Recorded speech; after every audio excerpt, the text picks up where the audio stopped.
नमस्कार मित्रांनो, मी active education YouTube channel मध्ये आपले शब्द सुनाने स्वागत करत आहे. आपणासाठी एक महत्वपूर्ण आनंदाच्या आणि दिलासादायक बातमीचे स्पष्टीकरण करत आहे.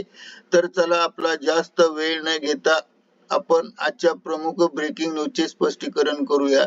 मित्रांनो, आजची प्रमुख बातमी आहे तर 11 डिसेंबरची खुश खबर. पेन्शनधारकांना खुश खबर. पेन्शन मध्ये बंपर वाढ. अतिरिक्त 36 महिन्याची सवलत देखील मिळेल. या संदर्भामध्ये माहिती जाणून घेऊया. नमस्कार मित्रांनो, पुन्हा एकदा आपले हार्दिक स्वागत. आताच्या घडीची सर्वात मोठी ब्रेकिंग न्यूज आहे. पेन्शन धारकांसाठी सर्वात मोठी महत्वाची बातमी. कर्मचाऱ्यांच्या पेन्शन मध्ये होणार वाढ. पेन्शन धारकांना कोणती खुशखबर मिळणार? पेन्शन धारकांचे पेन्शन किती वाढणार? पेन्शन धारकांना अतिरिक्त 36 महिन्याची कोणती सवलत देखील मिळणार? उपरोक्त सर्व प्रश्नांची उत्तरे जाणून घेण्यासाठी हा व्हिडिओ सुरुवातीपासून शेवटपर्यंत कुठेही स्किप न करता सुरुवातीपासून शेवटपर्यंत आवश्यक व हमखास पहा. चला तर करूया आजच्या ब्रेकिंग न्यूजचे स्पष्टीकरण पुढील प्रमाणे.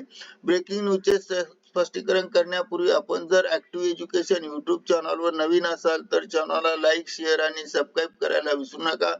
तसेच नवनवीन अपडेट मिळवण्यासाठी बेल आयकॉनला प्रेस करायला विसरू नका.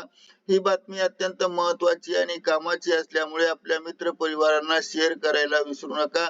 तर चला पाहूया आज ब्रेकिंग न्यूजचे स्पष्टीकरण.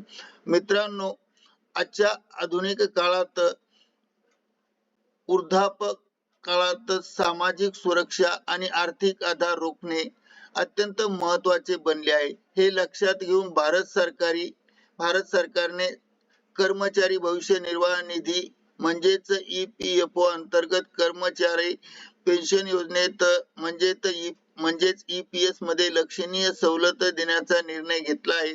2025 मध्ये EPFO ने किमान पेन्शन रक्कम मागील 1,000 रुपयावरून 7,500 प्रति महिना करण्याची घोषणा केली आहे, ज्यामुळे लाखो कर्मचाऱ्यांना आर्थिक स्थिरता मिळेल.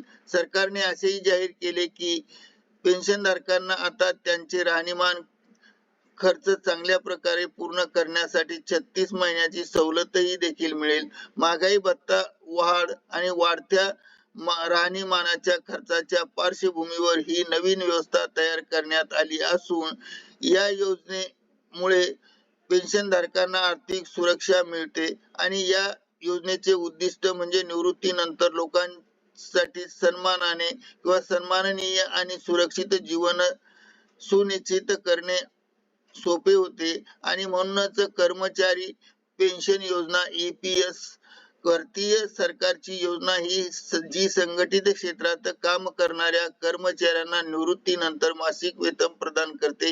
ही योजना कर्मचारी आणि नियोक्ता दोघांच्या योगदानातून एक निधी तयार करते, जो निधी पेन्शन धारकांना प्रदान केला जातो. EPS अंतर्गत पात्र होण्यासाठी कर्मचाऱ्यांनी किमान 10 वर्षे योगदान दिले पाहिजे, ही एक अट आहे. आणि कर्मचाऱ्यांना वयाच्या 58व्या वर्षी पेन्शन मिळण्यास सुरुवात होते.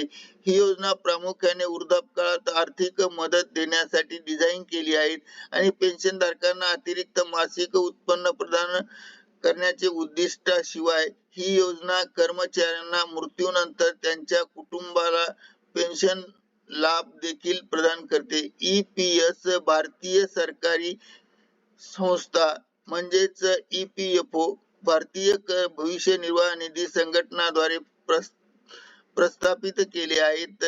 या वर्षी 2025 मध्ये EPFO ने किमान पेन्शन रकमेमध्ये वाढ करण्याचा ऐतिहासिक निर्णय घेतला आहे आणि तो निर्णय 1,000 रुपयाहून प्रतिमाह होता, परंतु आता तो ऐतिहासिक निर्णय वाढ झाल्यामुळे 7,500 रुपयापर्यंत वाढवण्यात आला आहे. आणि ही वाढ पूर्वी कमी पेन्शनवर अवलंबून राहणाऱ्या विद्यमान पेन्शनधारकांना एक मोठा दिलासा ठरेल. यामुळे महागाई चा सामना करण्यास आणि त्यांच्या गरजा पूर्ण करण्यास मदत होईल आणि नवीन नियमानुसार पेन्शनधारकांना अतिरिक्त 36 महिन्याची देखील सवलत मिळेल. याचा अर्थ असा आहे की पेन्शनधारकांना पेन्शन पेमेंटमध्ये अडथळा येतो किंवा विलंब होतो आणि त्यांचा निधी 36 महिन्यापर्यंत सुरक्षित राहील. हे उपाय प्रामुख्याने आर्थिक स्थिरतेच्या काळात पेन्शनधारकांचे संरक्षण करण्यासाठी डिझाईन केला आहे. याचा फायदा असा होईल की पेन्शनधारकांना त्यांच्या उपजीविकेसाठी आर्थिक मदतीशिवाय सोडले जाणार नाही आणि त्यांना एक प्रकारचे वेळेवर पेन्शन मिळत राहील. करिता ऍक्टिव्ह एज्युकेशन YouTube चॅनलने हा व्हिडिओ आपल्या माहितीस्तव व्हायरल केला आहे. धन्यवाद. Thank you very much.